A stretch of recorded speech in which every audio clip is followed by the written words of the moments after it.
কি প্ল্যান করবো সেই কারণে আমরা বাজেট করে থাকবো। কন্ট্রোলিং দ্য কস্ট, খরচ কমানোর জন্য আমরা বাজেট করব। কোঅর্ডিনেশন, কোঅর্ডিনেট করা মানে কাদের সাথে কোঅর্ডিনেট করা?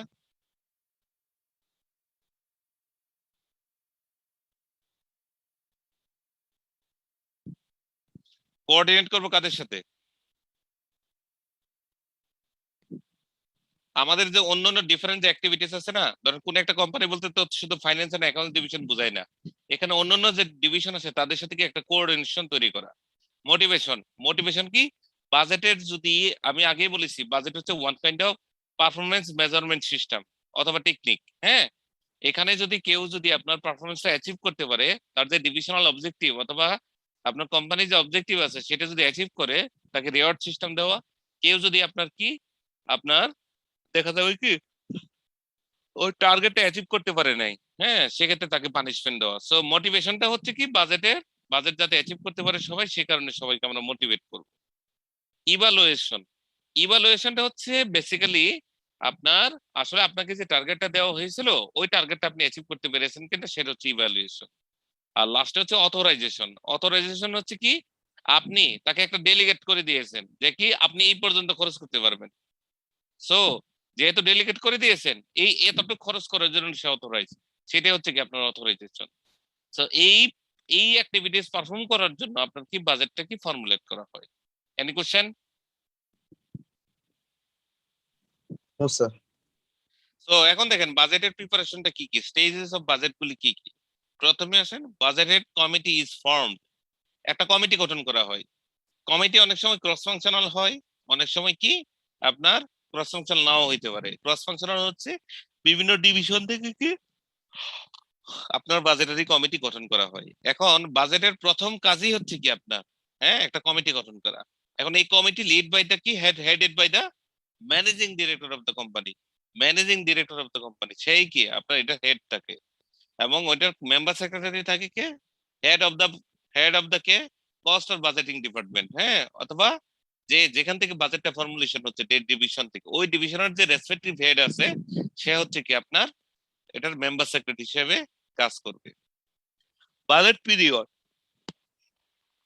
এই বাজেটের একটা পিরিয়ড থাকে। বেসিক্যালি বাজেটের পিরিয়ড হচ্ছে 1 বছর, এটা 6 মাস হইতে পারে, 3 মাস হইতে পারে, আবার মান্থলি বেসিস হইতে পারে। সো একটা সার্টেন টাইমের জন্য আমরা বাজেটের একটা পিরিয়ড করে থাকি। বাজেট ম্যানুয়াল ইজ প্রডিউস, বাজেটের যে ম্যানুয়াল আছে সেটাও কি আপনার প্রডিউস করা হয়। বাজেটের ম্যানুয়ালটা কিরকম, ধরেন বিভিন্ন ইয়ারে আপনার বিভিন্ন ধরনের অবজেক্টিভ থাকবে। ধরেন কোন বছরে কি আমরা সেল অ্যাচিভ করবো, এই বছর আমরা খরচ দেখবো না। কোন বছরে আমরা খরচ খরচ কন্ট্রোল করব। কোন কোন বছরে দেখা যাবে কি আমরা কি ডিভিডেন্ড কম দেবো, সেটার কারণে আমরা একটা বাজেট তৈরি করতে পারি। কোন কোন কারণ, কোন কোন বছর আমরা বিভিন্ন ধরনের পলিসি নিব, নগ, hog, jug, negative overhead growth, jug zero overhead growth, আর হগ হচ্ছে হাফ ওভারহেড গ্রোথ। এই ধরনের বিভিন্ন ধরনের আমরা পলিসি নিব। তো এই পলিসি সহ বাজেটের যে অবজেক্টিভটা আছে সেটা সহ একটা ম্যানুয়াল তৈরি করা হয়, যেটাকে আমরা কি বাজেটের ম্যানুয়াল হিসেবে কাউন্ট করছি। লিমিটিং ফ্যাক্টর, লিমিটিং ফ্যাক্টরটা হচ্ছে কি বাজেটের কনস্ট্যান্ট কি, বাজেট কি কি ফ্যাক্টরের উপর ডিপেন্ড করতেছে। ধরেন আমরা সেলস, সেলস বাজেট নিলাম কি এবছরে 500 কোটি টাকা আমরা সেল করব। বাট এখানে কি আমরা বলে দিলাম কি যদি নর্মাল কন্ডিশন সাস্টেইন করে। নর্মাল কন্ডিশন কি, যেমন এখন করোনা আসছে, হুম, করোনার কারণে আপনার বাজেটের যে সেল আছে সেটা কিন্তু হ্যাম্পার হতে পারে, ঠিক আছে। সো এই ধরনের লিমিট ফ্যাক্টর কি আমরা আইডেন্টিফাই করে রাখবো। সো এই জিনিসগুলো কি বাজেটে কনসিডার করতে হবে। Final step in budgeting process, final স্টেপটা হচ্ছে আগের যে স্টেপগুলো আমরা যেটা ডিসকাস করেছি, হ্যাঁ, সেগুলি ফর্মুলেট করা। এই চারটা, যে চারটা এতক্ষণ ডিসকাস করেছি, এই চারটা এখানে কি আবার সেকেন্ড টাইম ডিসকাস করা আছে। এই হচ্ছে কি আপনার বাজেটের, বাজেটের প্রসেস। এনি কোশ্চেন, কোনো কোশ্চেন? আপনাদের কারো কোনো কোশ্চেন আছে? No sir. Yes, sir. এখন আসেন বাজেট প্রিপারেশনটা আমরা, অহাব কি আপনার ক্যাশ বাজেট পড়িয়েছে? ক্যাশ বাজেট চ্যাপ্টার 7 পড়িয়েছে? না স্যার, ক্যাশ বাজেট তো পড়া হয়নি। নো স্যার, পড়ানো হয়নি। পড়ানো হয়নি স্যার। ওহাব কয়টা চ্যাপ্টার শেষ করেছে?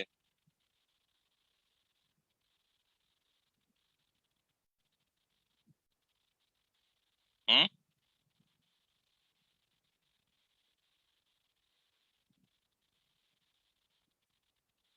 কয়টা চ্যাপ্টার পড়িয়েছে কেউ তো বলতে পারতেছেন না। 2টা চ্যাপ্টার পড়িয়েছে, চ্যাপ্টার 6 আর আরেকটা। চ্যাপ্টার 6 তো আমি স্টার্ট করলাম আজকে। সরি, চ্যাপ্টার 6 না, sorry sir, chapter break even, capital sir. Cost of capital.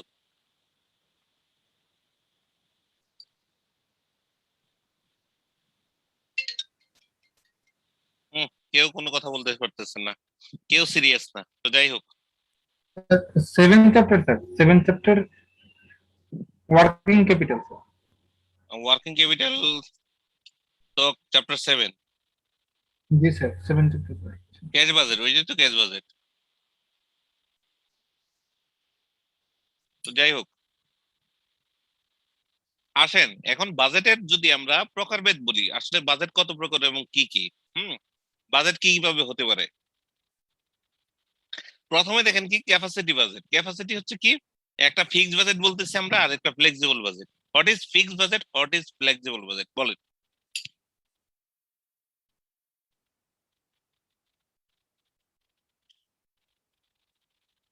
K? Sir fixed বাজেটটা স্যার চেঞ্জ করার সহজে চেঞ্জ করা যায় না। আর ফ্লেক্সিবল স্যার আমি যতটুকু খরচ হলো তারপরে কতটুকু প্রয়োজন এরকম আমি নিজের করতে পারবো আর কি। ফিক্সড বাজেট কি কখনো চেঞ্জ করা যায়? এটা তো আমি তো যতটুকু জানি এটা কখনো চেঞ্জ করা যায় না, নাকি? কেউ কি এনজিওতে অডিট করেছেন? এনজিও, জি স্যার। আপনি অডিট করেছেন, জি এনজিওতে স্যার। বাজেট সিস্টেমটা কি, কিভাবে দেখেছেন বলেন? স্যার ওদের ফরেন ডোনেশনের মাধ্যমে যেটা আসে স্যার, এই বিভিন্ন তো, ফরম্যাটে স্যার। না কিভাবে ও- আসে? স্যার FD4 FD6 যেগুলো ফরেন ডোনেশন আছে স্যার, বিভিন্ন ফরম্যাটে ওদের ডোনেশন গুলো আসে স্যার, এবং ওই না, ডোনেশনের মধ্যে ওদের পুরো ইয়ারের এক্সপেন্ডিচার গুলো করতে হয়। আমি সব বুঝেছি, আপনি যেটা বলেছেন সেটা ঠিক আছে, হ্যাঁ। আমার কোশ্চেনটা ছিল যেটা ছিল, জি দেখেন ওদের রিপোর্টিং সিস্টেম হচ্ছে FD4 অথবা ইয়া, খরচ জি যেটা জি করবে সেটা আবার কি আপনার এনজিও তে রিপোর্ট করতে হয়, হ্যাঁ। ওই যে 14 না 15টা কন্ডিশন আছে সেগুলোতে রিপোর্ট করতে হয়। বাট বিষয়টা যেটা দেখেন, তাদের যে ফান্ডটা সেটা কিন্তু বছরের শুরুতেই কিন্তু চলে আসে। জি বছরের শুরুতে চলে আসে, আপনি বিভিন্ন প্রোগ্রাম আপনি তাদেরকে জানিয়ে দেবেন আমাদের এই প্রোগ্রাম আছে এই বছরে। সো এটার একটা বাজেট কি বাংলাদেশ থেকে বাড়ানো হয়, হ্যাঁ। জি এটা ফরেন যে ডোনার আছে তারা করবে কি, এই আপনার যে বাজেটটা আপনি পাবলিশ করেছেন অথবা সাবমিট করেছেন, এটার উপর বেসিস করে তারা একটা অ্যাপ্রুভাল দিবে। অ্যাপ্রুভাল দিয়ে কি খরচগুলি কি আপনার কাছে পাঠিয়ে দিবে। আবার আপনার কাছে গাইডলাইন দেওয়া থাকবে যে আপনি এই খরচগুলি যখন করবেন তখন কি FD4 এর মাধ্যমে অথবা কি কোন একটা অডিট ফার্ম দিয়ে এটা অডিট করে আমাদের কাছে আবার সাবমিট করবেন, তাই তো? জি জি জি স্যার। এখন দেখেন তাদের যে বাজেট সিস্টেমটা, এই বাজেট সিস্টেমটা হচ্ছে ফিক্সড বাজেট। তারা কোন একটা বাজেট যদি কখনো মনে করেন কি যে ফর্মুলেট করে ফেলে, সেকেন্ড টাইম তারা আর কিন্তু প্রোগ্রাম কিন্তু চেঞ্জ করতে পারে না, হ্যাঁ। আবার এই প্রোগ্রামের বাইরে দেখবেন কি কখনো খরচ করতে পারে না, যে অন্য একটা প্রোগ্রামের খরচ এখান থেকে করবে, এটা কিন্তু তাদের জন্য কিন্তু সম্ভবপর হয় না। এই কারণে দেখবেন এনজিও গুলি সবসময় দেখবেন at the end of the budget period, যখন 2 মাস 1 মাস থাকবে তখন সবসময় কি যে তাদের খরচগুলি কি 100% করার চেষ্টা করে। যদি না জি করে খরচ, 100% করে ফেলে, জি নীল জি করে জি জি ফেলে জি, একদম। হ্যাঁ জি নীল স্যার। করে ফেলে, একদম নীল করে ফেলে। কারণ তাদের বাজেট সিস্টেমটা হচ্ছে কি ফিক্সড বাজেট। যদি সে কোনোটা না করতে পারে তাহলে দেখবেন কি এই বাজেটটা আবার কি, আবার যে সারপ্লাস ফান্ড থাকবে সেটা আবার ডোনারের কাছে চলে যাবে, তখন আর তাদের কোনো লাভ থাকবে না। ক্লিয়ার? জি স্যার।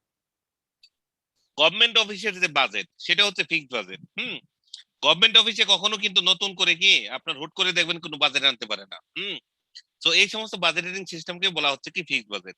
এখন কোশ্চেন আছে flexible budget. What is flexible budget? এটা উল্টাটা স্যার, অ্যাডজাস্টমেন্ট করা যায়, হুম যে কোনো জায়গা থেকে নেওয়া যায়। হুম বেসিক্যালি যদি আমি এইভাবে বলি যে প্রাইভেট কোম্পানিতে আমরা যে সমস্ত বাজেটগুলি ফলো করি সেটাকে বলা হচ্ছে কি ফ্লেক্সিবল বাজেট। ক্লিয়ার? প্রাইভেট কোম্পানিতে আমরা যে বাজেটটা ফলো করি সেটা হচ্ছে ফ্লেক্সিবল বাজেট। আমাদের বাজেটটা কিন্তু কখনো কিন্তু ফিক্সড না। আমরা করতে পারি কি, ধরেন আমাদের অ্যাক্টিভিটি অনুযায়ী আমরা কিন্তু এটাকে চেঞ্জ করতে পারি। ক্লিয়ার? তার মানে কি, যে বাজেটটা changeable that is flexible budget, আর যেটা চেঞ্জেবল না সেটা হচ্ছে কি আপনার ফিক্সড বাজেট। সো এটা গেল ক্যাপাসিটি অনুযায়ী বাজেট। এখন আসেন ফাংশনাল বাজেট। ফাংশনাল বাজেট প্রথমে আসেন সেলস বাজেট। সেলস বাজেট কি? সেলস বাজেট কি? সিম্পল, খুবই সিম্পল। একটা সেলস টার্গেট স্যার। সেলস করার জন্য যে সেলস করে যে মানে করার নেক্সট জন্য ইয়ারে যে বাজেট। আমরা যা সেলের যে ফোরকাস্টটা করব সেটা হচ্ছে কি সেলস বাজেট, তাই তো? জি স্যার। বাজেট এবং স্ট্যান্ডার্ড দুটোর মধ্যে পার্থক্য কি? স্যার বাজেট হলো স্যার টার্গেট, আর স্ট্যান্ডার্ড হলো স্যার মিনিমাম অ্যাচিভ করতে হবে এরকম একটা level sir. No, what is budget? What is the difference between budget and standard?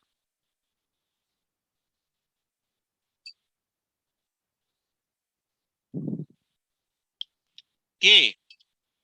Sir বলতে পারছি না স্যার। এনিওয়ান? দুটাই কিন্তু ফোরকাস্টেড, একটা হলো টোটালে আর একটা হচ্ছে পার ইউনিটে। ক্লিয়ার? টোটাল টার্গেটটা টোটাল হলো হচ্ছে বাজেট বাজেট, স্যার, আর পার টোটাল ইউনিট স্ট্যান্ডার্ড। পার ইউনিটে হচ্ছে স্ট্যান্ডার্ড। হ্যাঁ, সো সেলস বাজেট হচ্ছে কি, দেখেন নেক্সট ইয়ারের আমরা যা সেল করব এটা কোয়ান্টিটি ইনটু হচ্ছে কি সেলস পার ইউনিট দিয়ে মাল্টিপ্লাই করলে আমরা সেলস বাজেট পেয়ে যাচ্ছি। সেকেন্ড আছেন প্রোডাকশন বাজেট। প্রোডাকশন বাজেটটা হচ্ছে কি, আমরা এই বছর মানে আমরা কতটুকু প্রোডাকশন করব সেলস এর উপর বেসিস করে আমাদের প্রোডাকশন করতে হবে। সো প্রোডাকশন বাজেটের সূত্র কি? Closing inventory plus sales demand minus opening inventory equal to কি প্রোডাকশন বাজেট। ক্লোজিং ইনভেন্টরি মানে finish goods, closing inventory plus sales demand minus হচ্ছে কি ওপেনিং ইনভেন্টরি ইকুয়াল টু কি production budget. Clear? Clear? Sir জি sir. আবার বলি, closing inventory আমরা যেটা রাখবো, হ্যাঁ, সেটা একটা, স্যার প্লাস হচ্ছে সেলস ডিমান্ড। সেলস ডিমান্ড মানে আমরা একটা ক্লোজিং ইনভেন্টরি সেফটি স্টক হিসেবে রাখতে হবে। সেকেন্ড হচ্ছে এই বছরের সেলস ডিমান্ড যা তা, আর মাইনাস হচ্ছে কি আমাদের হাতে কি আছে, বাকি যা থাকবে সেটাই কি আমরা প্রোডাকশন করব। এটা হচ্ছে কি প্রোডাকশন বাজেট। ওকে? স্যার সেলস ডিমান্ড বলতে কি স্যার এখানে সেলস টার্গেটটাকে বোঝাচ্ছে?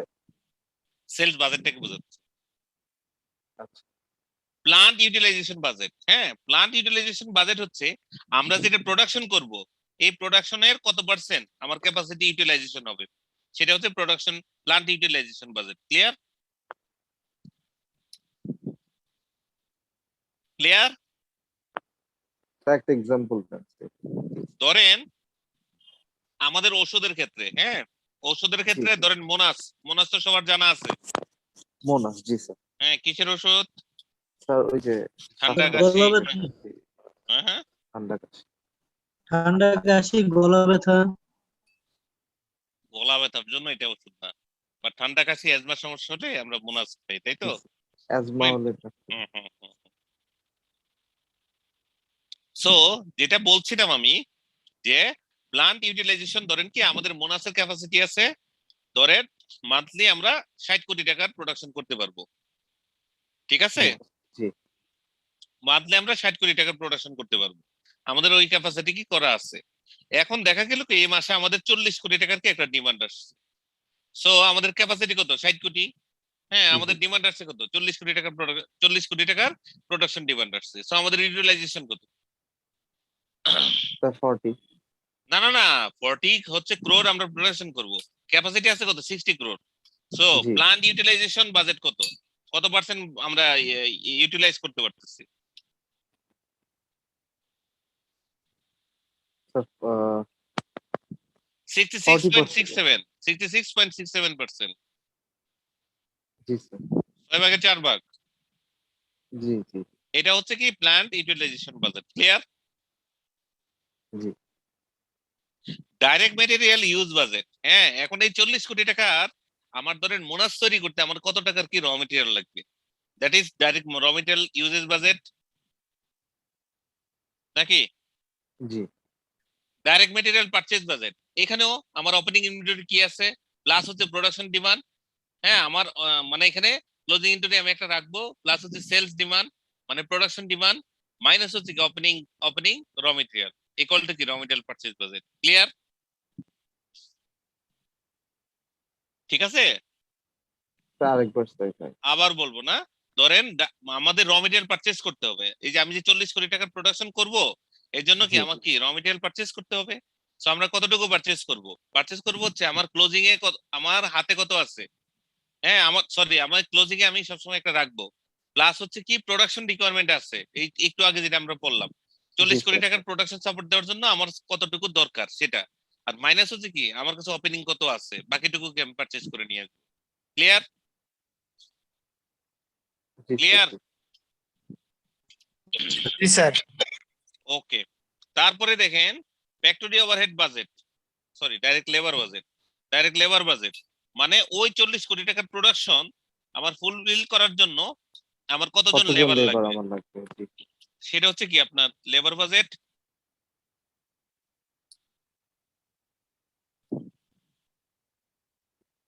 Factory overhead budget. So labour budget করব, ফ্যাক্টরি ওভারহেডও করতে হবে।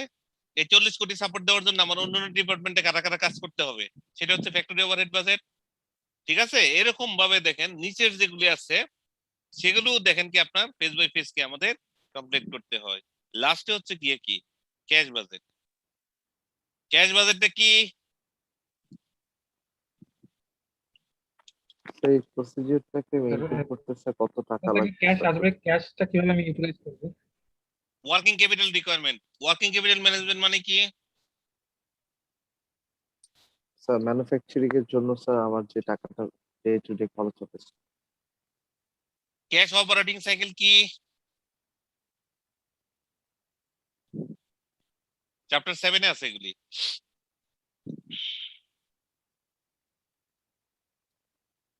হুম, জি স্যার অভাব স্যার পড়াইছি। কি এটা পড়াইছে তো? জি স্যার মানে স্যার টাকা মানে রেভিনিউ হচ্ছে প্লাস খরচ হচ্ছে এই যে একটা নো নো নো, সাইকেলটা স্যার। আমরা এইভাবে বলবো না। আমরা হচ্ছে কি দেখেন, আমরা হলো প্রথমে কি ইনভেন্টরি পারচেজ করবো আমরা না। জি সো জি জি ইনভেন্টরি পারচেজ পিরিয়ড অথবা turnover period plus day inventory turnover period in days plus receivable collection period, তাই তো? লেস লেস আমি ইনভেন্টরি যাদের কাছে পারচেজ করছি মানে payables, payable settlement period equal to কি ক্যাশ অপারেটিং সাইকেল, তাই তো? জি স্যার জি তাই তো? জি জি ক্যাশ জি অপারেটিং সাইকেল ইকুয়াল টু কি ইনভেন্টরি টার্নওভার পিরিয়ড প্লাস হচ্ছে কি আপনার receivables receivable minus collection period payables. Minus জি হচ্ছে কি payable settlement period equal to কি ক্যাশ অপারেটিং সাইকেল। এখন এই ক্যাশ অপারেটিং সাইকেল হতে পারে আপনার 60 ডেজ, হতে পারে 90 ডেজ, হতে পারে আপনার 160 ডেজ, 180 ডেজ, হতে পারে 365 ডেজ, তাই তো? জি এখন জি এই যে ডেজ গুলি মানে কি, স্যার কত দিনের মধ্যে আমার টাকাটা আমার কাছে ফেরত আসবে? কত দিনের মধ্যে টাকাটা আমার কাছে কি ফেরত আসবে। সো ধরেন আমার এখন 60 ডেজ আসলো, 60 ডেজ পর আমার টাকাটা ফেরত আসলো। সো 60 ডেজ কি আপনার কি চলতে হবে না? জি এটার জন্য স্যার একটা আমার বাজেট করে রাখা না, বাজেট করে রাখা না, মানে এই অ্যাবজর্ব 60 ডেজ করে কিন্তু আমার কিন্তু চলাফেরা করতে হবে। বাট আমার তো ওয়ার্কিং ক্যাপিটাল তো ব্লক হয়ে গেছে, তাই না? সো তখনই কি আপনি করবেন কি একটা ব্যাংকের সাথে একটা অ্যারেঞ্জমেন্টে যাবেন যে কি আমার 90 ডেজ এর জন্য কি আমার একটা ওয়ার্কিং ক্যাপিটাল সাপোর্ট আপনার কাছ থেকে লাগবে। ক্লিয়ার? এই যে দেখেন লোন ক্রিয়েট হওয়া শুরু হলো। এখন ধরেন এই 90 days or 60 days what ever, আপনি সবসময় এক মাস বেশি নেবেন, তাই তো? সেফ সাইডে থাকার জন্য। সো জি স্যার এই রেসপেক্টিভ ডেট জন্য আপনি একটা ব্যাংকের সাথে একটা অ্যারেঞ্জমেন্ট করে রাখবেন যে any kind of operational requirement that is suppose to be paid or collected from bank or any other financial institution, তাই তো? জি স্যার ঠিক আছে? সো আপনি ওই রেসপেক্টিভ সোর্স থেকে কি আপনি টাকাটা কালেক্ট করে আপনার যে ওয়ার্কিং ক্যাপিটাল রিকোয়ারমেন্ট যেটা আছে সেটা আপনি ফুলফিল করে রাখবেন। ঠিক আছে, এই যে ম্যানেজমেন্ট সেটা হচ্ছে কি আপনার ক্যাশ অপারেটিং সাইকেল অর হলো কি ক্যাশ বাজেট। ওকে ওকে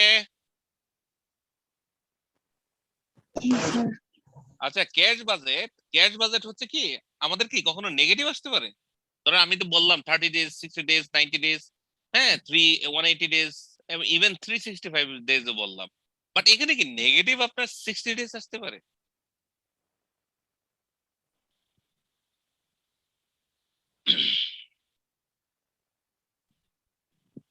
আসতে পারে যদি আমার স্যার পেয়েবল পিরিয়ডটা বেশি থাকে, পেয়েবল ডেজ। আসতে পারে কনফার্ম?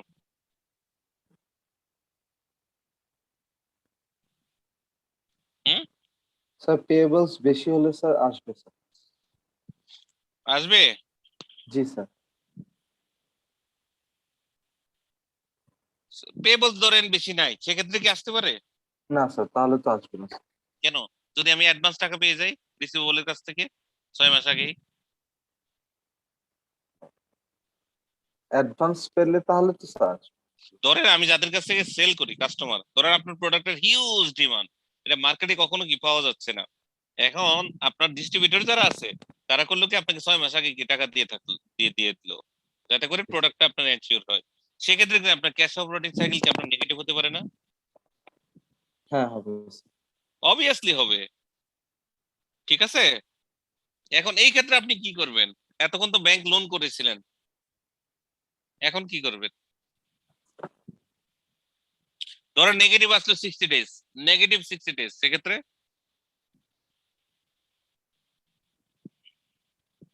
স্যার আমার ক্যাশ সারপ্লাস আছে, তখন তো আমি নিজেই লোন দিতে পারবো। আপনি লোন দিবেন? আপনি কি এটা ব্যাংকিং বিজনেস শুরু করছেন নাকি, না সুদের বিজনেস শুরু করছেন? ডিপোজিট করে দিব স্যার। ডিপোজিট করবে, কিন্তু আপনি লোন দিবেন মানে কি? শর্ট টার্ম আপ- ইনভেস্টমেন্ট করতে পারবো আপনি স্যার। শর্ট টার্ম ইনভেস্টমেন্ট করবেন, সেটা ঠিক আছে, আপনি শর্ট টার্ম ইনভেস্টমেন্ট করবেন। কত ডেজের জন্য? আপনি 60 days এর জন্য ইনভেস্টমেন্ট করবেন।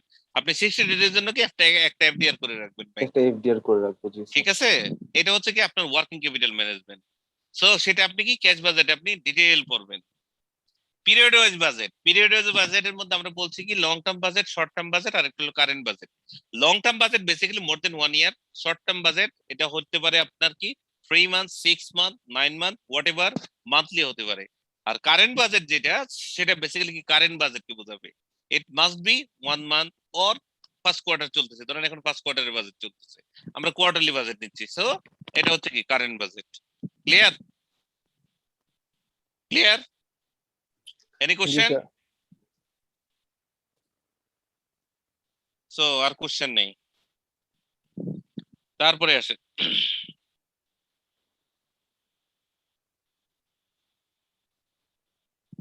এখন তো স্টুডেন্ট সাফিসিয়েন্ট না, 40 স্টুডেন্ট তো কোনো স্টুডেন্ট না। ক্যাপ্টেন এই অবস্থা কেন?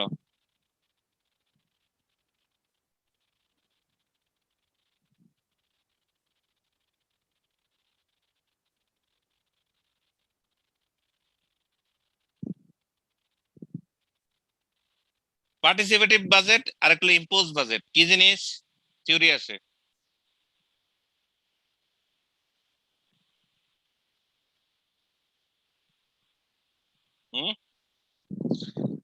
পার্টিসিপেটিভ বাজেট আর একটা হচ্ছে impose budget or top down budget, একটা বটম আপ আর একটা হচ্ছে টপ ডাউন। ধরেন এই বছরে কোম্পানির পলিসি হচ্ছে কি 10% খরচ রিডাকশন করবে, আমরা মাল্টি ন্যাশনাল কোম্পানিতে দেখি গোল্ডেন হ্যান্ডশেক, কি জিনিস? টাকা দিয়ে বিদায়। টাকা দিয়ে বিদায়। তার মানে কি খরচ কমাচ্ছে নাকি? খরচ কমাচ্ছে কিনা? জি স্যার। খরচ কমাচ্ছে। সো এই ধরনের খরচ যদি কমায়, এটা বেসিক্যালি ডিসিশন কাদের হয়? উপরের মহলের, মানে হায়ার লেভেলে যারা কাজ করছেন, বোর্ড জি স্যার, or বোর্ড কি of management, directors. Board of director, কি ম্যানেজমেন্ট পার্সোনেল যারা আছেন তাদের কাছে ডিসিশন আসে। তার মানে কি টপ থেকে বটম আপে ডিসিশনটা আসতেছে, মানে টপ থেকে ডিসিশন নিচ্ছে, এটা যাচ্ছে কোথায়? বটম লেভেলে। সো টপ ডাউন অ্যাপ্রোচ, সেটাকে বলতেছি ইম্পোজ বাজেট। ইম্পোজ করে দিল যে আপনার 10% খরচ কমাইতে হবে, এটা ম্যান পাওয়ার রিডাকশন করে হোক আর অপারেশনাল অ্যাক্টিভিটিস আপনার ডিসকন্টিনিউ করে হোক, সো 10% খরচ কমাইতে হবে। সো অবভিয়াসলি কি এই ধরনের ডিসিশন আসবে সবসময় কি top down or impose decision, এটাকে বলছি আমরা ইম্পোজ বাজেট।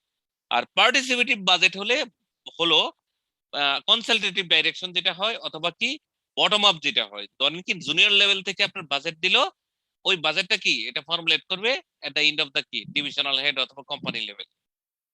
তার মানে কি দেখেন এখানে বেসিক্যালি বাজেটটা ফর্মুলেট হয় এইভাবে। ধরেন আমরা ফাইন্যান্স এন্ড অ্যাকাউন্টস ডিভিশনের কি আমরা বাজেট করব। সো প্রথমে হবে কি ফাইন্যান্স এন্ড অ্যাকাউন্টস ডিভিশনের কতগুলি ডিপার্টমেন্ট আছে সেগুলির বাজেট নেওয়া। ওই ডিপার্টমেন্ট থেকে আমরা কাসকেডিং করে এটা আরো ডাউন লেভেলে চলে যাব, আমরা সেকশনাল লেভেলে চলে যাব। ওই রেসপেক্টিভ সেকশনের আপনার কি বাজেট কি সেটা কালেক্ট করব। ওইখান থেকে যাবে হচ্ছে ডিভিশনাল ডিপার্টমেন্টাল হেডের কাছে, ডিপার্টমেন্টাল হেডের কাছ থেকে এটা যাবে হচ্ছে কি সিএফওর কাছে। সিএফও করবে কি আপনার বিভিন্ন ডিভিশন ডিপার্টমেন্টাল বাজেট গুলি আপনার একসাথে করে ফাইন্যান্স এন্ড অ্যাকাউন্টস ডিভিশনের বাজেটটা সে কম্পাইল করবে। ঠিক আছে, এখন দেখেন সিএফও আবার এটা করবে কি বাজেট কমিটির কাছে এটা পেশ করবে। বাজেট কমিটি আবার করবে কি এটা সব কিছু প্যারামিটার দেখে এটা আবার বোর্ডের কাছে প্লেস করবে। বোর্ড করবে কি এটার উপর অ্যাপ্রুভাল দিবে। এই অ্যাপ্রুভালটা কি আবার এটা কি সামহাও এটা ডাউন লেভেলে কি এটা আপনার এটা ডেসিমিনেট হবে, অথবা কি আপনার এটা রেসপেক্টিভ যার যার বাজেটটা তাকে কি ইনফর্ম করা হবে। এই যে বাজেটের অ্যাপ্রোচটা সেটাকে বলা হচ্ছে কি পার্টিসিপেটিভ বাজেট, যেখানে কি বটম থেকে শুরু হচ্ছে টপিকে কি আপনার এন্ড হচ্ছে, বটম আপ অ্যাপ্রোচ। ক্লিয়ার? জি sir. Any question? No sir. So impose budget এবং হচ্ছে কি পার্টিসিপেটিভ বাজেট যে দুটোই আমরা পড়ে ফেললাম।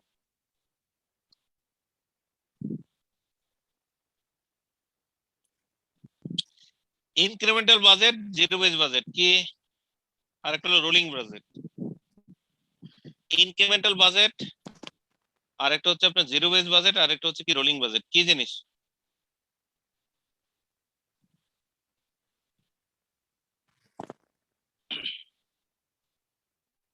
হুম,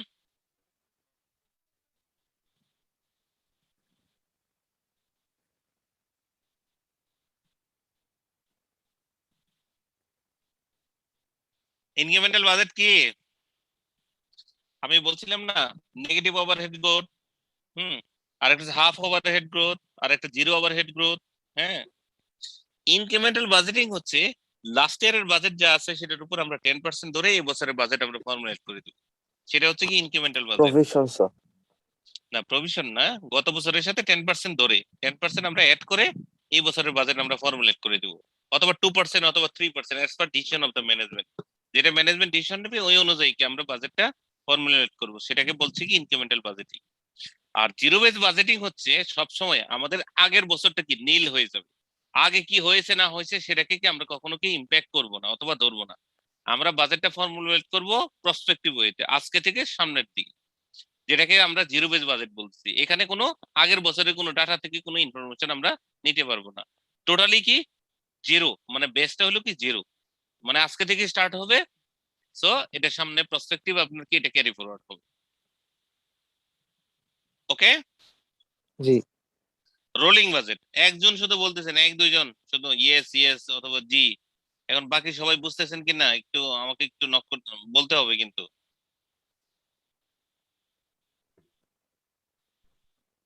সবাই ক্লিয়ার? জি স্যার। জি স্যার। রোলিং বাজেট, হ্যাঁ রোলিং বাজেটটা দেখেন কি রোলিং বাজেটটা বেসিক্যালি কি একটা কন্টিনিউয়াস বাজেট। হ্যাঁ, এটা রোফো বলে, অনেকে রোফো বলে, যারা কোম্পানিতে চাকরি করেন তারা রোফো হিসেবে জানবেন এটা। রোলিং বাজেটটা হচ্ছে এরকম, ধরেন যখনই বাজেট দিবে, হ্যাঁ এটা 6 মাসের একটা বাজেট দিবে। ধরেন জানুয়ারিতে বাজেট দিল, ইয়ারলি বাজেট তো হলো, হ্যাঁ ইয়ারলি বাজেটকে আবার এটা কোনো কন্ট্রাডিক্ট করবে না। ধরেন 6 মাসের কি এক বছরের সেলস এর বাজেট দিল যে এই বছরে আমরা কি 5,000 কোটি টাকা সেল করব। এখন দেখবেন কি সেলস ডিভিশন থেকে প্রতি মাসে আবার আরেকটা রিভাইজ বাজেট যাবে প্রতি মাসে, এটা রোফো বলে, এটা কি রোলিং ফোরকাস্ট। রোফোটা কিরকম, রোলিংটা কিরকম, এরকম যে ধরেন এখন জানুয়ারিতে যখন বাজেট দিবে তখন নেক্সট 6 মান্থের বাজেট দিবে, জানুয়ারি থেকে জুন পর্যন্ত। ক্লিয়ার?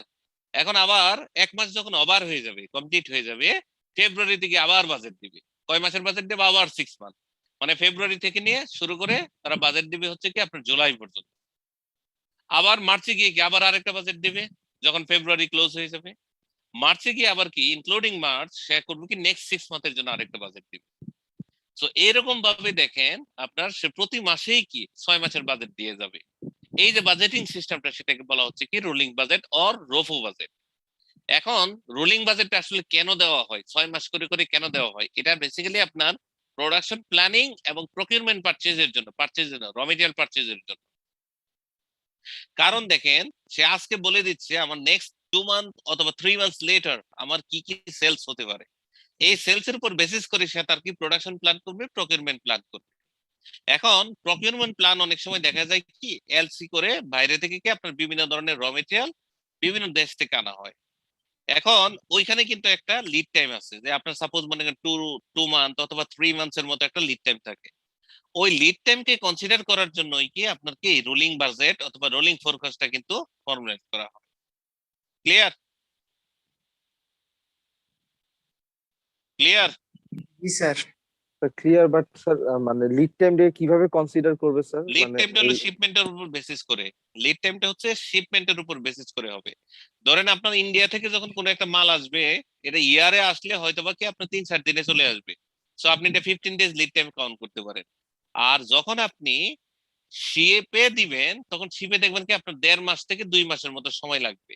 সো এলসি প্রসেসিং লাগবে 1 মাস, আর আপনার শিপমেন্ট করে আসতে হবে আরো 2-2.5 মাসের মতো লাগবে। সো আলটিমেটলি কি আপনার 3 মাসের মতো কিন্তু একটা লিড টাইম লাগবে। আবার মনে করেন যখন এই মালটাই আপনার ইউরোপ থেকে আপনি আনবেন, তখন ইউরোপ থেকে আসতে কিন্তু আরো সময় লাগবে। ইন্ডিয়া আপনার কাছাকাছি দেশ, তাতেই আপনার ধরতেছেন কত আপনার 3 মান্থসের মতো ধরতেছেন। বাট যখন ইউরোপ থেকে আসবে তখন কিন্তু এটা আরো বেশি টাইম ধরতে হবে। আপনি কি 4 মাস অথবা কি 3.5 মাস 4 মাসের মতো আপনার কিন্তু লিড টাইম কনসিডার করে আপনার প্রকিউরমেন্ট বাজেট অথবা পারচেজ বাজেট ফিক্স করতে হবে। ক্লিয়ার? জি sir. Alternative budgeting approach, product base budget. হ্যাঁ, অনেক সময় প্রোডাক্ট বেস বাজেট হয়। ধরেন মোনাসের জন্য আমরা কি একটা বাজেট করি, যে শুধু মোনাসটাকে এটা কিভাবে আরো একটা মার্কেটে এক্সপেডাইট করা যায়, অথবা এটাকে কিভাবে আরো স্টিমুলাইজ করে এটাকে আরো কিভাবে সেলস বাড়ানো যায়। এই ধরনের বিভিন্ন ধরনের প্রোডাক্ট অনুযায়ী কিন্তু বাজেট থাকে। আবার রেসপন্সিবিলিটি বেস বাজেট, এটা বেসিক্যালি কি আপনার সেলস এর জন্য রেসপন্সিবিলিটি বেস, অ্যাকাউন্টস এর জন্য রেসপন্সিবিলিটি বেস বাজেট হয়। রেসপন্সিবিলিটি বেস বাজেট হচ্ছে কোন একটা সার্টেন এরিয়া, হ্যাঁ, অথবা রিজনের জন্য কোনো একজনকে রেসপন্সিবল করে আপনার একটা বাজেট ফর্মুলেট করা হয়, সেটা হচ্ছে কি রেসপন্সিবিলিটি বাজেট। যেমন ফাইন্যান্স এন্ড অ্যাকাউন্টিং বিষয়ের জন্য কি সিএফও হচ্ছে রেসপন্সিবল।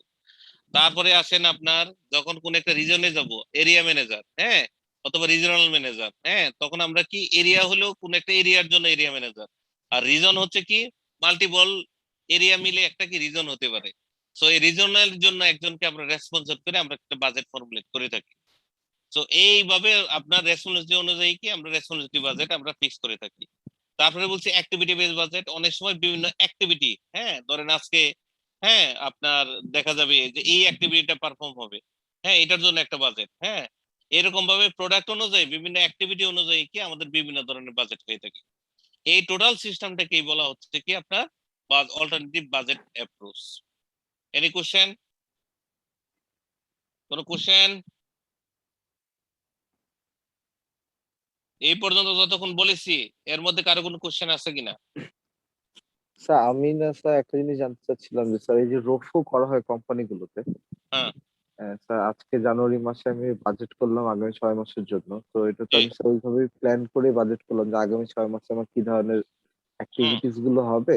হুম হুম আমি একটা অ্যাজাম্পশন করে ফোরকাস্ট করে বাজেটিংটা করছি। হুম তো হুম স্যার আবার হুম। ফেব্রুয়ারি মাসে গিয়ে আবার 6 মাসের জন্য কেন বাজেটটা করতে হচ্ছে? তাহলে ওই যে যে, আমি জানুয়ারিতে বাজেটটা করলাম হ্যাঁ, ওটা তাহলে চেঞ্জ তো হয় না। এটা কিন্তু চেঞ্জ হবে না, বুঝছেন? এটা হলো ধরেন কি এখানে 10% ভেরিয়েবল থাকে, 10% চেঞ্জ হতে পারে, ভেরিয়েন্স থাকতে পারে। কারণ ধরেন কি, ধরেন করোনার সময় আমাদের ধরেন বছরের প্রথমে যে বাজেট দিয়েছিল, ওই বাজেটটা কিন্তু আপনার মান্থ ওয়াইজ যখন আবার ওই যে রোলিং ফোরকাস্ট করেছে তখন কিন্তু ওই বাজেটটা কিন্তু ঠিক ছিল না। কিরকম দেখেন, মনে করেন এখন কি আমাদের ওষুধের ক্ষেত্রে যেটা হয় যে ধরেন এখন ডেঙ্গুর ওষুধ কিন্তু ডেঙ্গু কিন্তু প্রাদুর্ভাব কিন্তু অনেক বেড়ে গেছে।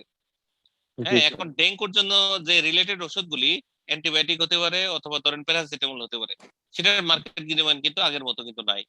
এখন আমরা বছরের শুরুতেই যে আমরা 1 বছরের যে বাজেটটা দিয়েছিলাম, এই বাজেট ধরে যদি প্রোডাকশন এবং হচ্ছে কি আপনার প্রকিউরমেন্ট করে, আপনার দেখেন এই সিজনে এসে আপনার কিন্তু টোটালটাই কিন্তু আপনার কিন্তু চেঞ্জ হয়ে যাবে। চেঞ্জ হয়ে যাবে এই সেন্সে ধরেন আবার করোনার কারণে ধরেন যে সমস্ত অ্যাসেট গুলি আছে, যেটা আমাদের শ্বাস প্রশ্বাসের সাথে রিলেটেড, ঠান্ডা কাশির সাথে রিলেটেড, এই ধরনের ওষুধগুলো কিন্তু আমরা double time, triple time, 3 Times কিন্তু বেড়ে গেছে। তো বছরের শুরুতে যে বাজেট ছিল তার থেকে 3 টাইমস আপনার কি বাজেট এখানে এসে চেঞ্জ হয়ে গেছে, মানে 300% হয়ে গেছে। সো আমরা যদি বছরের শুরুতে যে বাজেট আছে সেটাকে স্ট্যান্ডার্ড ধরে যদি আমরা প্রকিউরমেন্ট এবং প্রোডাকশন আমরা ফর্মুলেট করে থাকি, সেক্ষেত্রে কিন্তু আমাদের টোটাল মার্কেটে কিন্তু একটা হিউজ একটা ক্রাইসিস অ্যারাইজ করবে নাকি। আবার অন্যান্য জি স্যার, প্রোডাক্ট আছে বাজেটটাকে যেগুলি, ফ্লেক্সিবল রাখার জন্যই স্যার এই হ্যাঁ হ্যাঁ তাহলে। হ্যাঁ হ্যাঁ, রোফোটা করা হয় ফ্লেক্সিবল, আর হচ্ছে কি প্রকিউরমেন্ট পারপাস, এবং হচ্ছে যেটা ভেরিয়েন্স আসতেছে এবং ডিভাইস আসতেছে সেটা যাতে মিটিগেট করা হয়, কম করা হয়। হ্যাঁ, বাজেট জি স্যার। ভেরিয়েন্সটা যাতে খুব বেশি না আসে সেই কারণে কি আবার রোফো করা হয়। আবার এরকম না, ধরেন জানুয়ারিতে আপনি ফেব্রুয়ারির বাজেট দিলেন, ফেব্রুয়ারিতে এসে আবার ফেব্রুয়ারির বাজেট চেঞ্জ করে ফেলবেন, এরকম না কিন্তু। আপনি ইমিডিয়েট 1-2 মাস কি সবসময় ফিক্স থাকবো, এটা চেঞ্জ করতে পারবেন। ওকে, জি স্যার, ক্লিয়ার স্যার। জি। Any other question?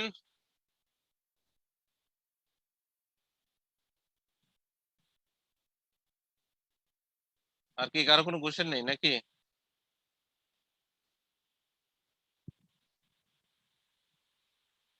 আছে?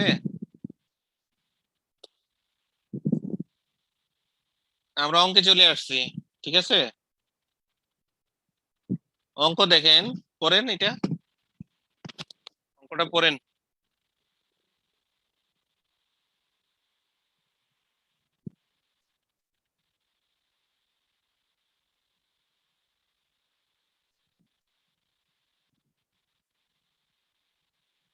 পড়েছি?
স্যার, কি নর্মাল লেভেল অফ অ্যাক্টিভিটি বলতে কি বোঝানো হচ্ছে? নর্মাল হচ্ছে, ধরেন আপনি প্রত্যেকটা কোম্পানির ক্ষেত্রে একটা নর্মাল লেভেল অফ অ্যাক্টিভিটি হচ্ছে, ধরেন আমরা সকাল 8টা থেকে আপনার ধরেন 24 ঘন্টায় তো প্রোডাকশন ফেসিলিটি অনেক সময় খোলা থাকে। হ্যাঁ, এখন 24 ঘন্টায় কি আপনারা কি প্রোডাকশন কি চালু থাকবে?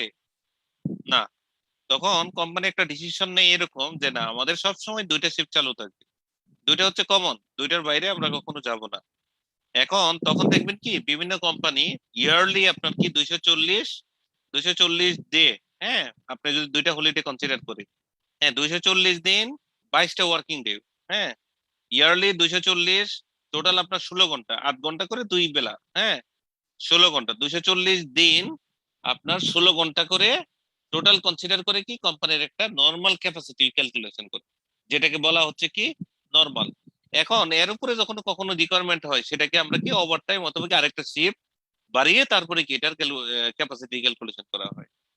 এখন নর্মাল বলতে বেসিক্যালি কি আপনার ওই যে দুইটা শিফটকে কনসিডার করে কোম্পানির যে ক্যাপাসিটি আসতেছে সেটাকে বলা হচ্ছে নর্মাল লেভেল অফ ক্যাপাসিটি। আবার এটা হলো আমাদের ক্ষেত্রে, আবার অনেক সময় দেখবেন কি কোন কোন কোম্পানি আবার 8 ঘন্টাকেও কিন্তু আবার এটা নর্মাল লেভেল হিসেবে কিন্তু কাউন্ট করতেছে। যে 6টা থেকে কি অথবা কি কোম্পানি 10টা থেকে 6টা পর্যন্ত কাজ করে। এই 8 ঘন্টা কনসিডার করে কোম্পানির যে ক্যাপাসিটি আছে সেটাকে বলা হচ্ছে কি normal level of activities. Clear? জি স্যার। স্যার এখানে যে বলেছে 70% অফ দ্য নর্মাল অ্যাক্টিভিটি, এটা আমরা পড়ি, হ্যাঁ আবার পড়ি, ঠিক আছে দেখি। Go Well Limited is a manufacturer of children nappies which sales value হলো 150 টাকা পার পিস। তার সেলিং প্রাইস কত? 150 টাকা। Below is the budgeted profit and loss statement for 1 year based on sales and production at normal level of activity. So আসেন sales হলো কত? 3000। 3000 মানে হলো 3 লাখ নাকি 30 লাখ, সরি 30 লাখ। এখন 150 দিয়ে যদি আমরা 30 লাখকে ভাগ করি তাহলে কোয়ান্টিটি চলে আসবে। কোয়ান্টিটি কত? কোয়ান্টিটি কত? 30 লাখ ডিভাইডেড বাই 150 কত আসতেছে? 10 লাখ স্যার। কত?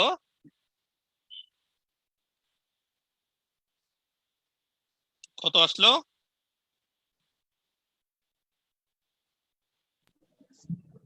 আপনার ক্যালকুল 20,000 নাকি?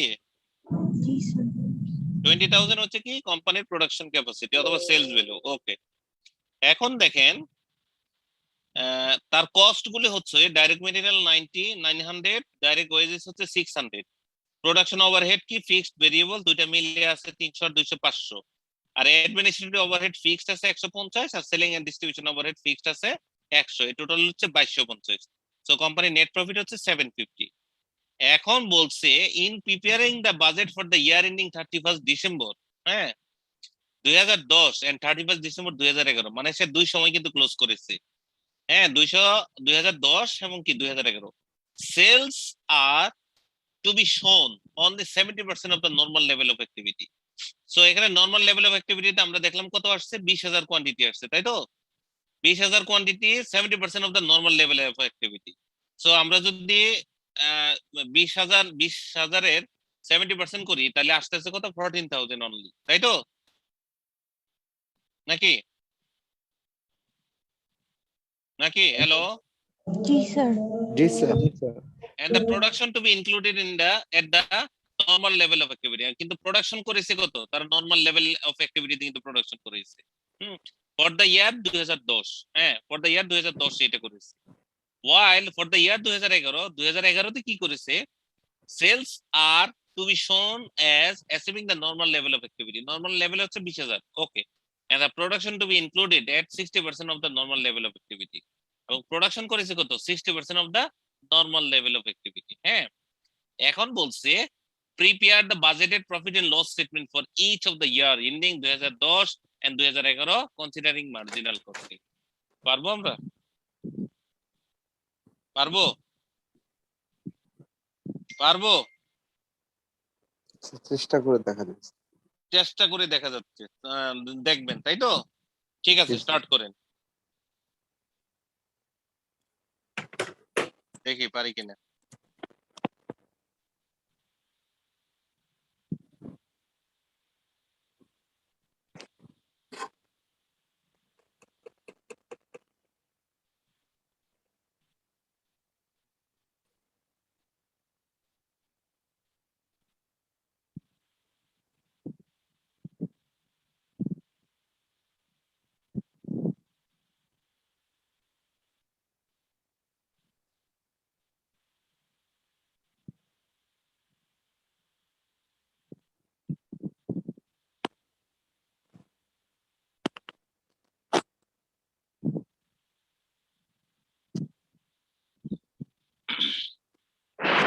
প্রথমে আসেন, কোন সিস্টেমে কস্টিং করতে বলছে? প্রফিট এন্ড লস অ্যাকাউন্ট করতে বলছে? কোন সিস্টেমে বলেছে? হ্যাঁ marginal costing. Marginal costing. Marginal costing আমরা কি কনসিডার করি? মার্জিনাল কস্টিং আমরা কি কি কনসিডার করি?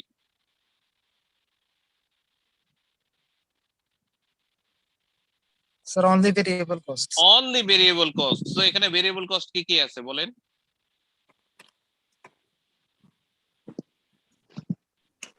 Direct labour, direct wages direct আর লেবার প্রোডাকশন কোথায় আছে? Overhead variable.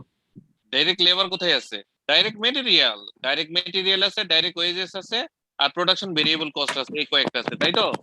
এখন কোশ্চেন হচ্ছে আমাদের পার ইউনিট ভেরিয়েবল কস্ট কত, ডাইরেক্ট মেটেরিয়াল কত আসতেছে বলেন?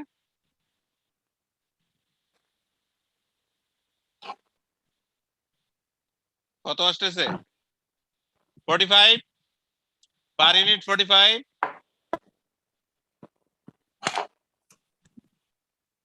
নাকি?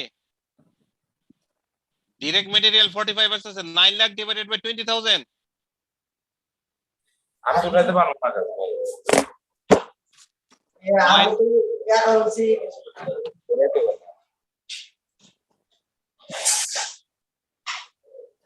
9 lakhs divided by 20,000 equal to 45 direct material.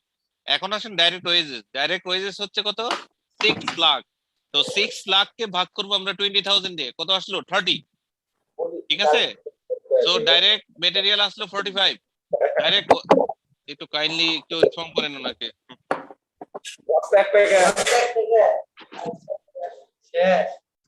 কি বলতে এটা?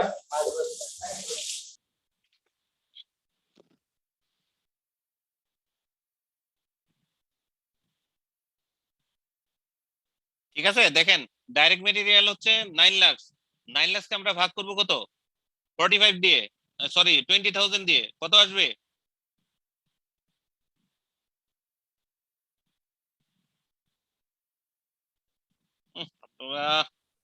ক্যালকুলেটর নিয়ে 45।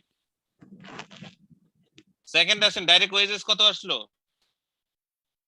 6 lakh divided by 20,000 30 equal to 30। আর ভেরিয়েবল কস্ট কত আসলো? 200 lakhs divided by 20,000 equal to কত আসলো? 10 10। সো আমাদের ভেরিয়েবল কস্ট কত? 45 প্লাস 30, 75 প্লাস হচ্ছে 10, এই 85। ক্লিয়ার? ক্লিয়ার? জি স্যার। সো এখানে বলছে কন্ডিশন 1 2010 এ, কন্ডিশন 10 এ বলছে, 10 এর কন্ডিশনে ছিল আমরা নরমাল লেভেল অফ সেলস থেকে 70% আমরা অ্যাচিভ করব, তাই তো? So normal level of production হচ্ছে 20,000 ছিল, 20,000 এর অথবা আমরা কি বলবো 30 লাখ ছিল, 30 লাখের আপনার 70% কত হলো?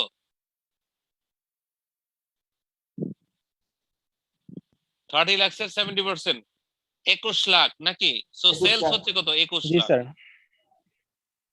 ক্লিয়ার? সেলস হলো 21 লাখ, এড প্রোডাকশন করেছি কত? Normal level of activities production করেছে কত unit? Normal level of activity মানে 20,000 কিন্তু প্রোডাকশন করেছে। সো তার ক্লোজিং ইনভেন্টরি কত হাজার রয়ে গেল? হ্যাঁ, আপনারা বুঝতেছেন না মনে হয় না? সেল করেছে হচ্ছে 70%, কিন্তু প্রোডাকশন করেছে কত? 20,000 ইউনিট। সেল করেছে 14,000 ইউনিট। তো 14,000 ইউনিটের সেল হচ্ছে আপনার কত? 21 লাখ। 21 লাখ হচ্ছে সেল। আর আপনার 14 লাখ হচ্ছে কি আপনার সেল হয়েছে। সো কস্ট অফ গুডস 14 লাখেরই হবে, 14,000-এরই হবে। আর 6,000 কি আপনার ক্লোজিং ইনভেন্টরি হিসেবে থেকে যাবে। সো আমরা যখন অঙ্কটা করব যখন, তখন আমরা 6,000 এর জন্য মাইনাস করে দিব, মানে সিওজিটা দেখেন সেল হলো 70% অফ 30 লাখ, এই 21 লাখ আসলো। আর লেস হলে variable cost of production, direct material পুরোটাই নিয়েছি আমরা, যেহেতু পুরোটাই প্রোডাকশন হয়েছে। 45 গুণন 20 900। তারপর ডাইরেক্ট ওয়েজেস 30 গুণন 20, আর ভেরিয়েবল কস্ট অফ প্রোডাকশন আসছে 10 গুণন হচ্ছে 20, এই আসলো এটা। লেস হচ্ছে দেখেন ক্লোজিং ইনভেন্টরি 6 করে 6,000 ইনটু 85 করে, কোনটা? এই যে বলছিল যেটা 70% আমরা সেল করেছি, তাহলে 70% হলেও 14,000 আসে। বাকি যে আপনার 6,000 আছে, এই 6,000 কে আপনার ক্লোজিং ইনভেন্টরি হিসেবে ক্যারি ফরওয়ার্ড হয়ে যাবে। দ্যাটস ওয়াই আমরা এখানে কি ক্লোজিং স্টকটা 6,000 এট দ্য রেট অফ টাকা 85 ধরে আমরা এখানে কি ক্লোজিং ইনভেন্টরি হিসেবে মাইনাস করে দিয়েছি 510। এটা আসলে হলো টোটাল ভেরিয়েবল কস্ট। এটা যদি আমরা সেলস থেকে মাইনাস করি আসবে হচ্ছে কি আপনার contribution margin.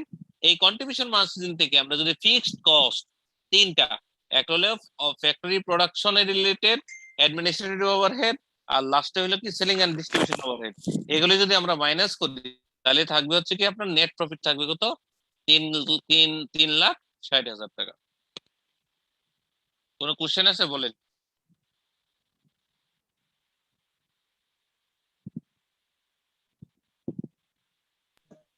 Sir, G G, no, sir. Question is আমরা কি বুঝেছি? এখানে যদি আমরা ক্লোজিং স্টক বাদ না দিয়ে আমরা যদি ডাইরেক্ট 14,000 ইনটু হচ্ছে কত আপনার 85 ধরে আমরা এখানে সিওজি মাইনাস করে দিলাম, তাহলে কি ভুল হতো?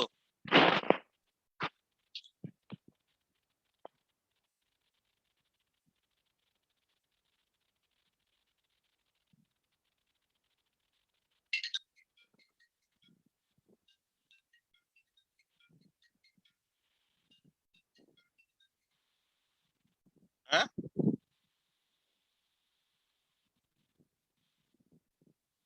ভুল হতো কিনা?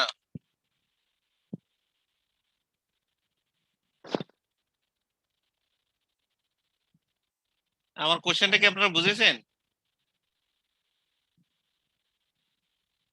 যদি আমরা এখানে কষ্ট, যেমন আমরা সেলস দেখাইছি কত 14,000 ইউনিট, 14,000 ইনটু হচ্ছে কত আপনার 150। যদি আমরা সিওজি 14,000 ইনটু হচ্ছে 85 দিয়ে আমরা সিওজি বের করে ফেলতাম তাহলে কি ভুল হতো কিনা? দেখেন তো 1190 আসতো। 14,000 ইনটু 85 কত আসে দেখেন তো?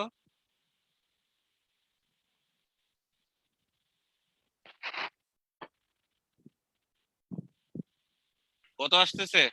স্যার 11,90,000। 11,90,000। তার মানে কি আমাদের এখানে যে ফিগার যেটা দেখানো আছে সেটা যদি আমরা দেখাইতাম ডাইরেক্ট 14,000 ইনটু হচ্ছে 85 তাহলে এটা ভুল হতো কিনা?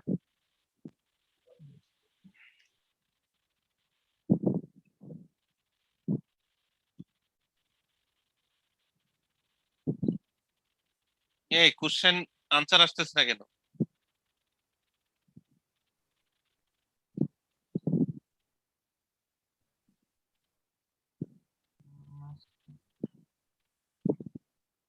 ভুল হতো না, অঙ্কে আপনার আনসার কারেক্ট হতো, বাট এখানে একটা কন্ডিশন ছিল যেটা তারা তো 14,000 কিন্তু প্রোডাকশন করেছে, সো ক্লোজিং ইনভেন্টরি যে মুভমেন্টটা সেটা কিন্তু আপনার দেখানো হতো না। দ্যাটস ওয়াই কি যেহেতু প্রোডাকশন আপনার 100% করেছে, মানে নর্মাল লেভেল অফ অ্যাক্টিভিটিস করেছে, সো এখানে কি আপনার ক্লোজিং ইনভেন্টরি দেখিয়ে দেওয়াটা কি বেটার। ক্লিয়ার? জি স্যার। জি স্যার। আজকে কিন্তু ফিডব্যাক খুব পোর।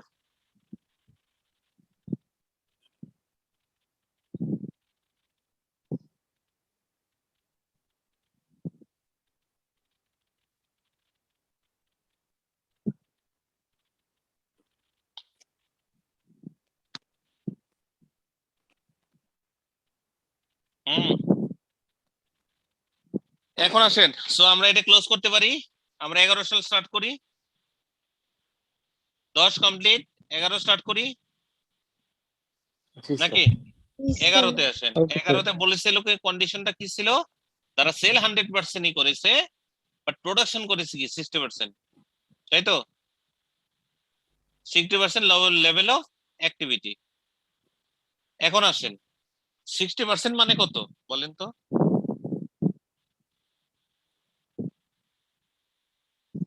হুম,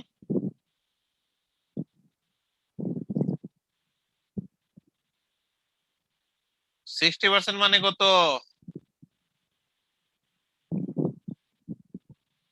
স্যার টোটাল প্রোডাকশনের 60%। মানে কত?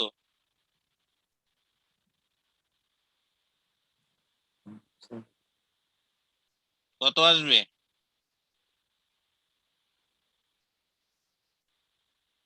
হুম, স্যার যেহেতু ওপেনিং ব্যালেন্স ছিল না তাহলে স্যার আমাদের সেলস যতটুকু হয়েছে সেটাই তো প্রোডাকশন স্যার, তাই না? না না না, এখানে সেল করেছি আমরা কত 100%ই। জি 11তে আমরা যা নর্মাল প্রোডাকশন যা আমরা প্রোডাকশনও করেছি, সেল করেছি কিন্তু সেম, কিন্তু প্রোডাকশন করেছি 60%। সো এটা আপনার অঙ্কেতে ইম্প্যাক্ট কি? 60% যেটা, হ্যাঁ, সেটা আপনার অঙ্কেতে ইম্প্যাক্ট কি আসবে বলেন?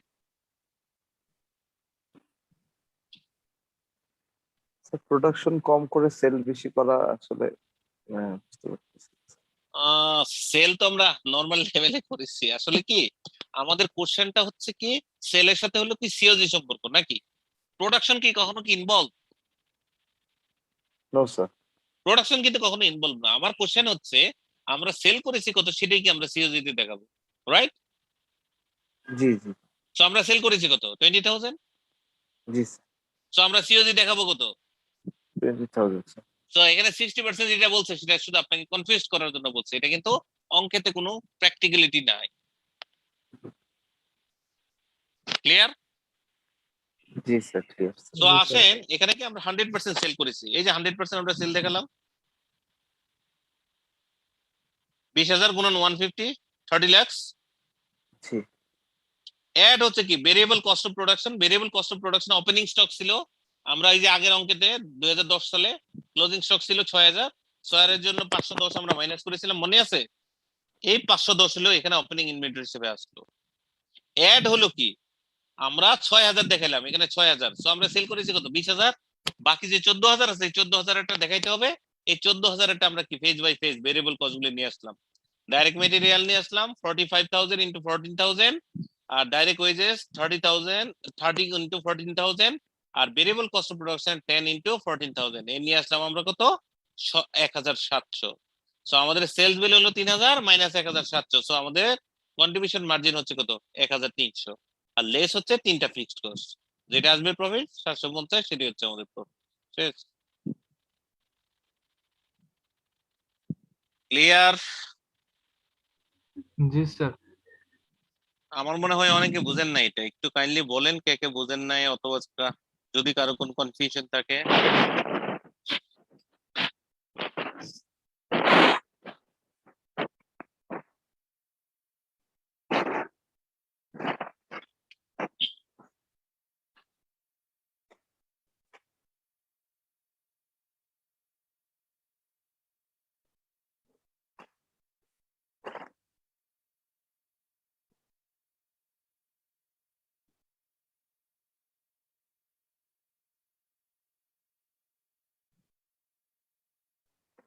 Any confusion?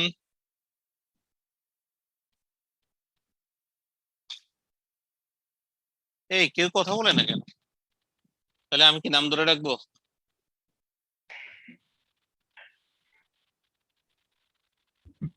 No sir, confusion. ক্লান্ত স্যার। ক্লান্ত কেন? ক্লাস মাত্র শুরু হলো একটা, হ্যাঁ, তা এরকম যদি হতো যে এটা লাস্ট ক্লাস, ও এই কারণে ক্লান্ত। এত ক্লান্ত কেন মিস্টার আরাফাতুল ইসলাম? টায়ার্ড দে স্যার এই জন্য। কি কারণে টায়ার্ড? সারাদিন ফার্মে কাজ করে আসছেন তাই তো? স্যার ফ্যাক্টরিতে তো স্যার সারাদিন একটু কাজ গেছে। ক্লান্তর সাথে ফিডব্যাকের সম্পর্ক কি? তাও যদি এমন হতো যে আপনি খুব কষ্ট করে আবার কি আইসিইউ তে আসছেন ক্লাস করতে, তো আপনি ক্লান্ত থাকতেন, এখন তো আপনি বাসায় আছেন। আমারটা আমি বললাম স্যার, অন্যদের হয়তো অন্য ইস্যু। সবার ইস্যু আছে, আমরা কি ক্লান্ত না? হুম, ঠিক আছে, আমরা এক্সারসাইজ 2, হ্যাঁ, একটু দেখেন দেখেন এটা পারবেন কিনা। এক্সারসাইজ 2,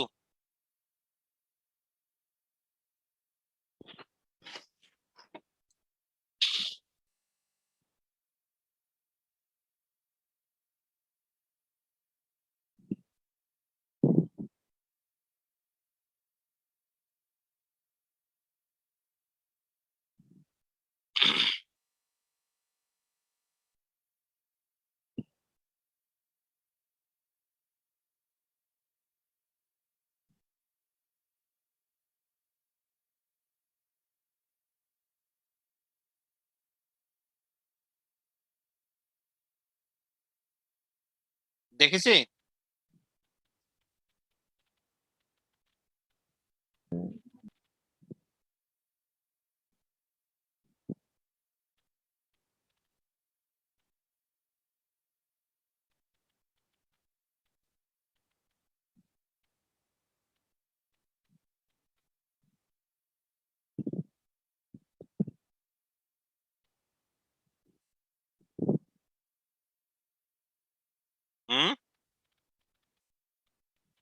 কি বলছে দেখেন, ABC Limited is engaged in the production of AI, BI, CI product, and the following data were extracted from the budget committee's report. এক নম্বরে বলছে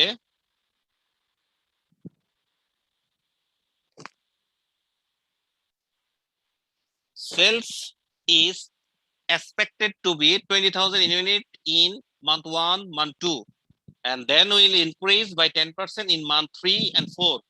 তারপরে বলছে 5% will be increase in 5th and 6th month. বুঝতে পেরেছেন? তাহলে দেখেন 20,000 হবে কি ফার্স্ট 2 মান্থ, আবার 10% যদি বাড়াই তাহলে কত হবে? 22,000। 22,000 হবে হচ্ছে মান্থ 3 and 4।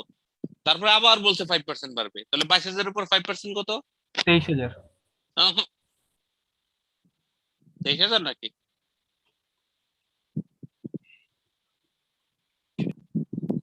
22,000 গুণন হচ্ছে 1.05 কত? স্যার আরো 1100। 1100, তার মানে কি 23,100? 23,100 সো 23,100 হবে month number 5th and 6th. Okay. Unit selling price is currently estimated at টাকা 250. হ্যাঁ, and due to increased awareness the price will be move up to টাকা 300 in 4 months. মানে কি প্রথম 3 মাস এটা হবে কত? 250, তারপরে 4 মান্থে গিয়ে আপনার এটা হয়ে যাবে কত? 300 করে, তাই তো? নেক্সট 3 মান্থের জন্য প্রথম 3 মাস 250, next 3 months 300. To produce 1 unit of AI, BI, CI, the following materials are required. কি বললো? 2 কেজি A লাগবে at the rate of টাকা 20, 5 কেজি B লাগবে at the rate of টাকা 5 কেজি, 2 কেজি C লাগবে at the rate of টাকা 10 KG. So দেখেন একটা AI, BI, CI তৈরি করতে আপনার খরচ হবে হচ্ছে A লাগবে 2 কেজি, হ্যাঁ, সো A লাগবে হলো 40 টাকা, B লাগবে হচ্ছে 5 কেজি, পার কেজি 5 টাকা করে 25 টাকা, A লাগবে 40 টাকা, B লাগবে 25 টাকা, C লাগবে 20 টাকা, তাই তো? The G company sir keeps 10% estimated sales are as a closing inventory for the month. Assume no opening inventory for month 1. You are required to complete the in tabular form the following functional budget for the month for the next 6 months. Next 6 মান্থের জন্য আপনার sales in quantity and value, sales budget কি হবে সেটা calculation করতে বলছে, production in quantity সেটা calculation করতে বলছে, and last one material purchase in quantity and total cost এটা ক্যালকুলেশন করতে বলছে। তো আমরা পারবো কিনা? পারবো? জি স্যার।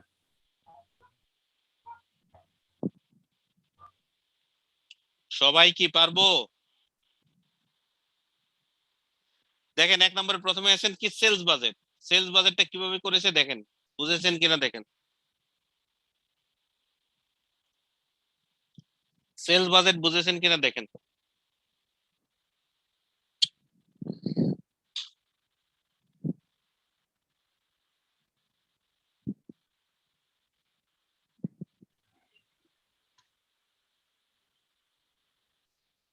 জি স্যার সবাই ইয়েস? ইয়েস স্যার এটা বুঝতে পারছি ওকে। বি নাম্বার রিকোয়ারমেন্টে বলছে what is production in quantity, production in quantity budget. Production in quantity এখানে দুইটা স্ট্র্যাটেজি আছে, একটা হচ্ছে সেলস বাজেট আর সেকেন্ড হচ্ছে কি তাদের একটা পলিসি হচ্ছে 10% of the sales to be preserve as closing inventory for the month. তার মানে যেই মাসের যে সেলস তার 10% কি তারা ক্লোজিং ইনভেন্টরি হিসেবে রেখে দিবে, তাই না? জি স্যার। সো ফার্স্ট মান্থে সেল কত? 20,000। ক্লোজিং ইনভেন্টরি কত? 2,000। সো 20 আর 2 22,000 রিকোয়ার্ড, 22,000। এটা প্রোডাকশন করবে, তাই তো? জি স্যার। প্রোডাকশন বাজেটের ফর্মুলা কি বলেন? প্রোডাকশন বাজেট ইকুয়াল টু কি? ফর্মুলাটা কি? Sales minus no product. No no, closing inventory plus sales demand less হচ্ছে কি ওপেনিং ইনভেন্টরি। আবার বলি, closing inventory plus sales demand less opening inventory equal to কি production budget. Again, closing inventory plus sales demand less opening inventory equal to production budget. Okay, G sir. so জি এখানে sir দেখেন আমাদের closing inventory হচ্ছে 2000 রাখবো, 10% বলছে, respective মান্থে 10%। So first মান্থে হলো 20,000 ছিল আমাদের সেলস কোয়ান্টিটি, তার 10% কত আসলো 2,000। সো আমাদের সেলস রিকোয়ারমেন্ট হলো 20,000। সো আমাদের ফর্মুলা হচ্ছে closing inventory equal to 2000 plus sales demand equal to 20,000 minus opening inventory nil, opening inventory nil. So আমাদের প্রোডাকশন রিকোয়ারমেন্ট কত 22,000। 2 প্লাস 20 মাইনাস 0 ইকুয়াল টু কত 22। ক্লিয়ার? জি স্যার। সেকেন্ড মান্থে ক্লোজিং ইনভেন্টরি আবার 20,000 হলো 2,000। সেল 2,000 প্লাস হচ্ছে সেলস ডিমান্ড 20 মাইনাস হচ্ছে opening inventory কত ছিল 2,000 ছিল আগের মাসে। সো এখন কত 20,000 প্রোডাকশন করলে কিন্তু হবে। সো প্রোডাকশন বাজেটে আসেন, দেখেন কিভাবে করছে, দেখেন বুঝেন কিনা।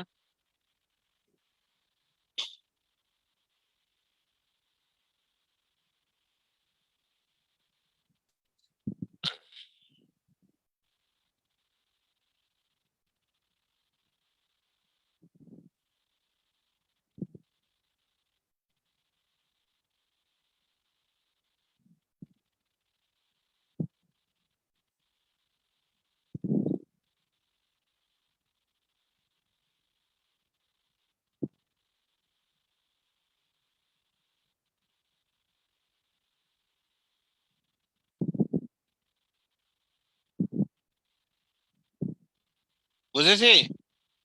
এতক্ষণ লাগে কেন? বি নাম্বারটা কি বুঝেছি কিনা? জি স্যার, বুঝেছি স্যার। সি নাম্বার বলেছিল কি material purchase in quantity and total cost. Material আমরা পারচেজ করব কত ইন কোয়ান্টিটি এবং টোটাল কস্টে। বলছিল এক ইউনিট প্রডিউস করতে আপনার লাগবে হলো 2 কেজি এ, 5 কেজি বি আর হলো 2 KG C at the rate of টাকা 20 টাকা, 5 টাকা এবং 10 টাকা করে। সো প্রথমে আমরা রিকোয়ারমেন্ট কত সেটা আমরা বের করি। দেখেন আমরা কিন্তু নিব এখানে প্রোডাকশন রিকোয়ারমেন্ট, এই যে প্রোডাকশন রিকোয়ার্ড যেটা সেটা এটা কিন্তু নিব লাস্টের কলামটা। ঠিক আছে, লাস্টের কলামটা কিন্তু কাউন্ট করতে হবে। প্রোডাকশন রিকোয়ারমেন্ট যেটা সেটা। সো এখানে দেখেন প্রোডাকশন রিকোয়ারমেন্ট 22,000, এই যে এখান থেকে আনা হয়েছে 22,000, 20,000, 23,000, 120, 210 আর হলো 23,100। সো মেটেরিয়াল এ লাগবে হলো 2 টাকা করে, 2 কেজি করে। তো 22,000 গুণন 2 44,000, 20,000 গুণন 2 40,000, 22,200 গুণন 2 44,400। এইভাবে দেখেন আসলো হলো 2,65,020। আবার মেটেরিয়াল বি লাগবে 5 কেজি করে, 22,000 গুণন 5 1,10,000, 20,000 গুণন 5 1 লাখ, 22,200 গুণন 5 1,11,000। এইভাবে দেখেন আমাদের টোটাল আসলো 6,62,550। আর লাস্টলি সি বলছিল 2,000 2 কেজি করে লাগবে। সো 22,000 আপনার লাগবে 44। সো এভাবে 2,65,020 কেজি আমাদের লাগবে। সো এখানে বলা ছিল এ মেটেরিয়ালটা আপনার 20 টাকা করে, বি মেটেরিয়ালটা আপনার 5 টাকা করে এন্ড সি মেটেরিয়ালটা হচ্ছে আপনার 10 টাকা করে। সো এই 10 টাকা, 20 টাকা, 5 টাকা, 10 টাকা দিয়ে মাল্টিপ্লাই করে আমরা টোটাল ভ্যালু পেলাম। এ এর জন্য লাগবে 53 লাখ, বি এর জন্য লাগবে 33 লাখ এন্ড সি এর জন্য লাগবে হচ্ছে 26 লাখ। যদি আমরা সাম করি তাহলে 1,12,63,350 হচ্ছে কি ওই মাসের অথবা ওই প্রোডাকশনের জন্য আমাদের টোটাল মেটেরিয়াল পারচেজ বাজেট।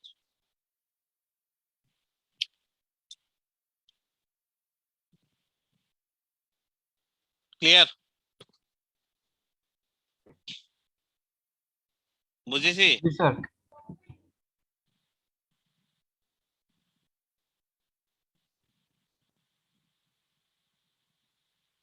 বুঝেছি?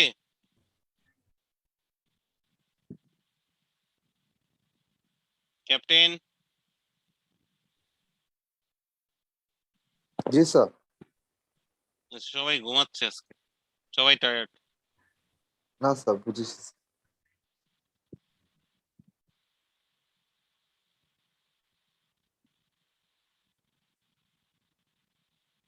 সো আমরা আজকে তো টাইম শেষ দেখতেছি, হ্যাঁ আমার মনে হয় আর একটা ক্লাস আছে, তাই তো? আরেকটা ক্লাসে আমি এটা শেষ করে দিব, তারপরে আরেকটা দেখি এক্সট্রা ক্লাস নিয়ে আমি কিছু এমসিকিউ ডিসকাস করব, ঠিক আছে? জি স্যার। চ্যাপ্টার 5 এন্ড 6 এই দুইটা চ্যাপ্টার আমি এমসিকিউ ডিসকাস করার চেষ্টা করব। ওকে, ওকে স্যার। ঠিক আছে। তো আমি কি লেকচার শিটটা কাকে দিব? আমি দিয়ে রাখতেছি একজনকে, কাইন্ডলি স্মৃতি আপুকে দিয়ে রাখেন স্যার। স্মৃতি আপু। ওকে, স্মৃতি আপুর ইয়ার টেক্সট করেন।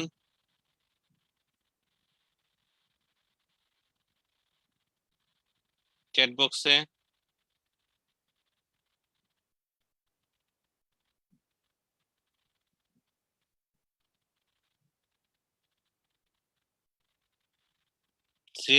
স্মৃতি আপু নেই।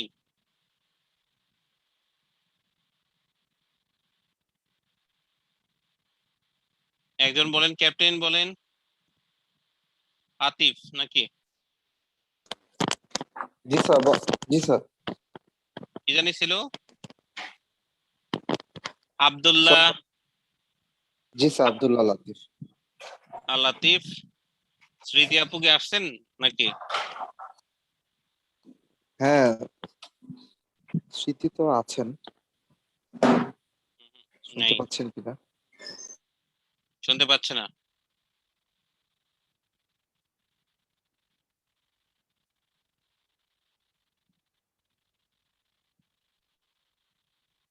স্যার আতিফ ভাই আমাদের গ্রুপে দিয়ে দিলে হবে, সমস্যা নেই, আতিফ ভাইকে দিয়ে দিলে গ্রুপে দিয়ে দিলে হবে। স্যার আমাকে দিয়ে দিলে হবে স্যার, গ্রুপে দিয়ে। হুম হুম।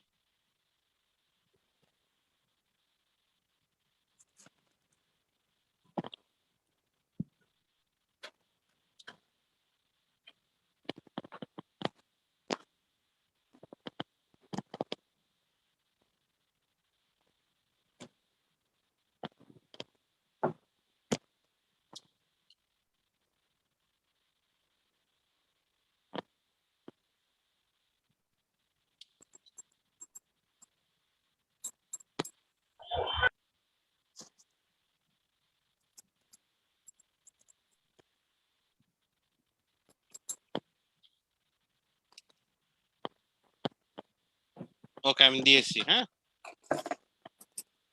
ঠিক আছে, আজকে তাহলে এখানেই শেষ। ওকে, থ্যাংক ইউ। পেয়েছি স্যার, আসসালামু আলাইকুম। আসসালামু আলাইকুম স্যার। Thank you, sir. আসসালামু আলাইকুম স্যার, ধন্যবাদ।